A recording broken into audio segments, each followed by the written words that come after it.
Wala ka bang uling sa bahay nyo? No problem dahil may Super Kalan. Diyan po kami nag-iihaw ng talong kapag wala po kaming uling at tinatamad mag-ihaw.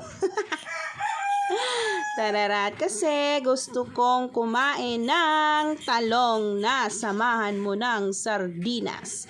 Ang sarap-sarap niyan kapag wala kang ulam na maisip, guys. Lalo na't maulan ngayon, ang sarap-sarap kumain ng sardinas.